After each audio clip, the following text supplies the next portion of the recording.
Bom dia, você está no canal Pensamento Elevado. Estamos fazendo a leitura do livro Abraço de Pai João, psicografado pelo médium Vanderlei Oliveira e pelo espírito do próprio Pai João. Estamos na leitura do capítulo 4, Hierarquia de Poderes no Mundo Espiritual.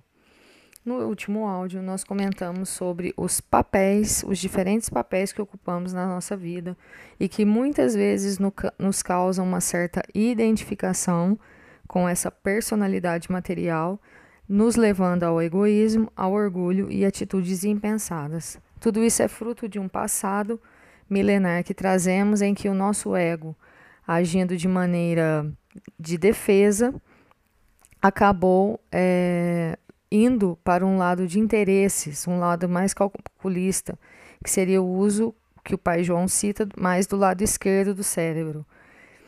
E esse tipo de situação nos levou a essa exacerbação do egoísmo, exacerbando o nosso sentimento de controle, de posse, de ter as coisas da nossa maneira, de querer o poder, de querer o domínio, e que hoje em dia a gente busca fazer o sentido contrário, o reverso disso.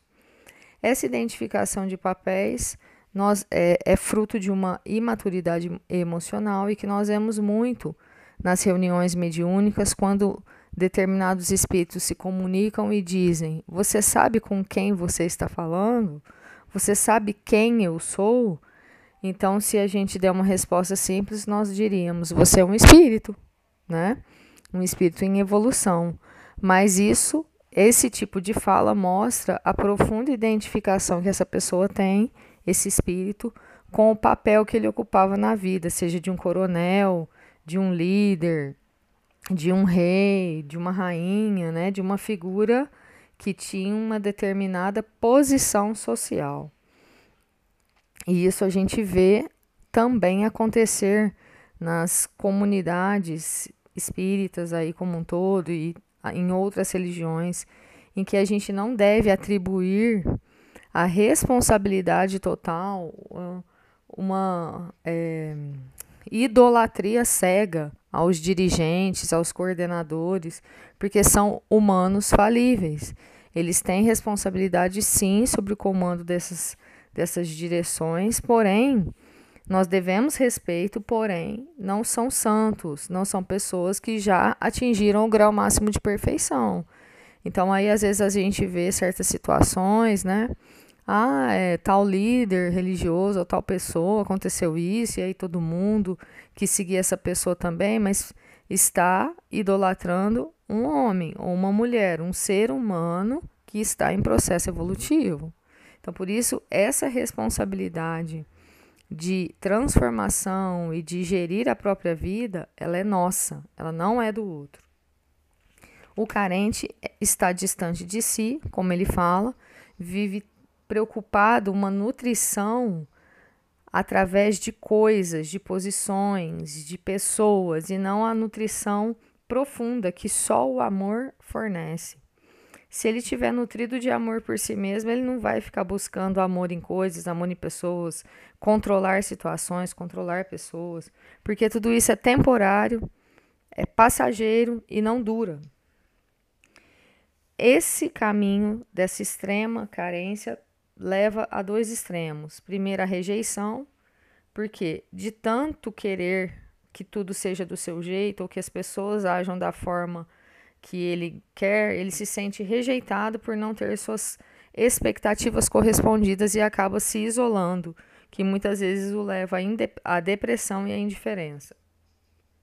Ou ao outro extremo, que é a possessividade, que é o controle extremo, o medo de perder e migalha, né? Pega migalha do amor dos outros, faz questão de pessoas que não estão nem aí com ele.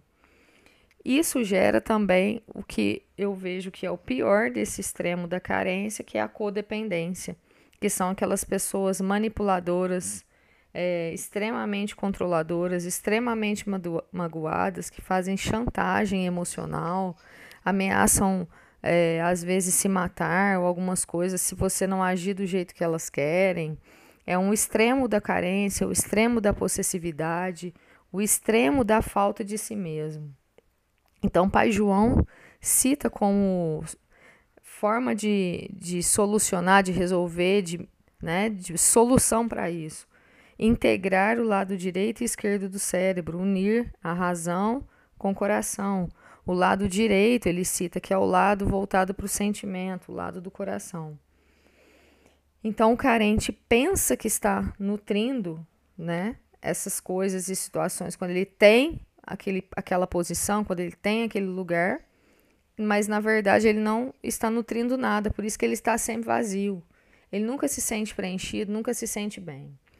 E aí, agora, nesse caminho reverso que eu falei que a gente está fazendo, que é sair da concha, né, do casulo, porque isso nos levou para um casulo, né? É a minha necessidade, é o que eu quero, é do meu jeito, eu que comando, eu que dito as regras, tem que ser do meu jeito, né? Tem que fazer o que eu quero. Então, esse movimento contrário que a gente está fazendo agora, de sair desse casulo, o Pai João cita aqui, o que fazer então, né? Qual que é o movimento? Só é superado com amor, mas não é o amor do outro, né? Não é o amor do seu parceiro, da sua parceira, é o amor de você com você mesmo.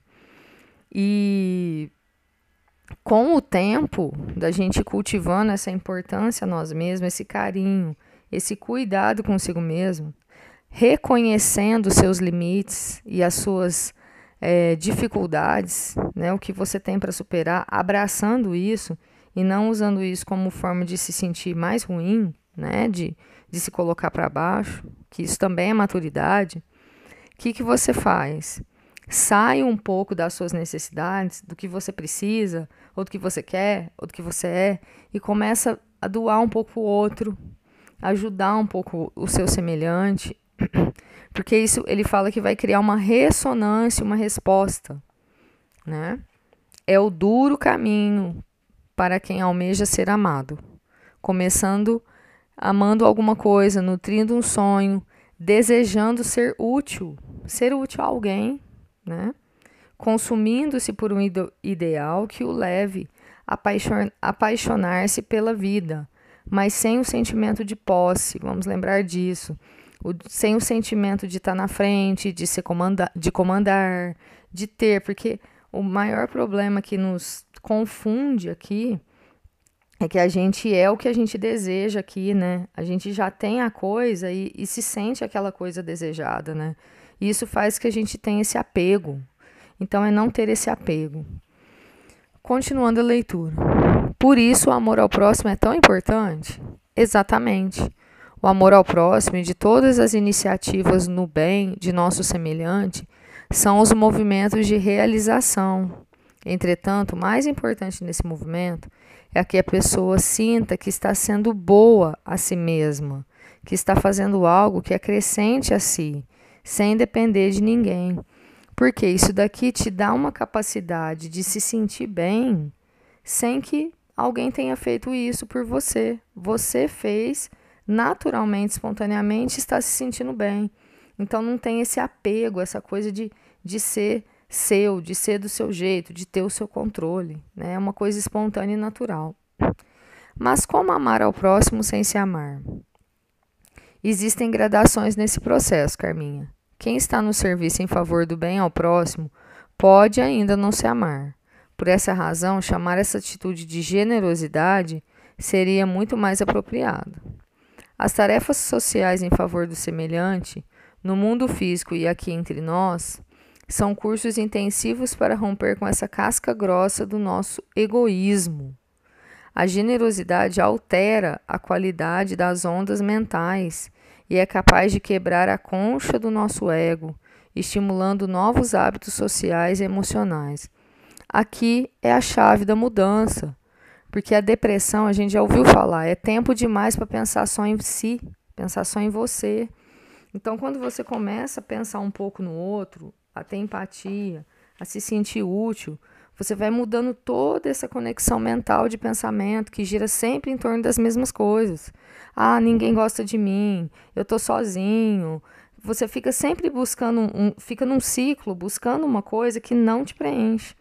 Quando você vai lá e se doa para o outro e você se sente bem, você está pondo ali uma pedrinha positiva na sua autoestima, no se sentir bem e altera a sua vibração. Então, cada vez que você vai fazendo isso de maneira natural e espontânea, você vai alimentando as suas capacidades e de uma forma amorosa, sem ser pelo lado ruim, que é o lado do egoísmo e do mal. A Casa Piedade, por exemplo, é para nós, seus colaboradores, um curso intensivo de bondade, na ação no bem e na cooperação, caminhos fundamentais para a concretização do verdadeiro sentimento de amor, desse movimento de realização na vida e pela vida. Nossa, Pai João, minha mente está indo longe com seus conceitos. Na medida em que nos aplicamos à generosidade, nos sentimos mais úteis e identificados com o projeto que Deus nos criou para o amor. Ou seja, se a gente está destinado ao amor, se a gente é amor, quanto mais amor a gente doar, mais a gente vai sentir, né? Passamos a perceber nossa utilidade individual e nosso valor, criando um laço de afeto mais sólido com nós mesmos, sentindo-nos úteis. Porque anos de alimentação no egoísmo, né, na posse, no controle, no interesse, né, o interesse a palavra interesse ela é profundamente material, porque ela é material, né? Quando você se doa e faz uma coisa sem interesse, já mostra que você mudou de vibração. Já pensaram nisso? Sentindo-nos úteis com alegria em poder cooperar e agir pelo bem de alguém, fazemos vibrar na alma um sentimento que vai suprir essa carência. A paz íntima, efeito do contato com a nossa essência. O ato de amar nos coloca em relação com a nós mesmos, e isso é divino. Então quer dizer que eu não preciso primeiro aprender a amar a mim mesma para depois amar o outro? Esse processo acontece junto. Quanto mais buscamos o bem alheio, mais nos aproximamos de nós mesmos. Compreendeu, Fia?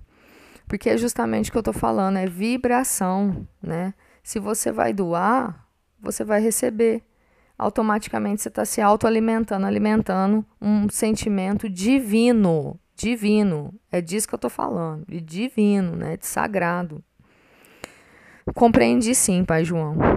A sensação que tem é de que nós podemos correr riscos na arte de amar quando entregamos o nosso amor às pessoas em particular, e não a um ideal ou a um grupo, certo? É prudente adotar esse caminho para quem está no início do aprendizado. Cada caminho é individual, mas alguns terão de experimentar os desgastes do controle e da codependência e, depois de muito se machucarem, supondo amar, vão buscar novos caminhos de amadurecimento íntimo e pessoal.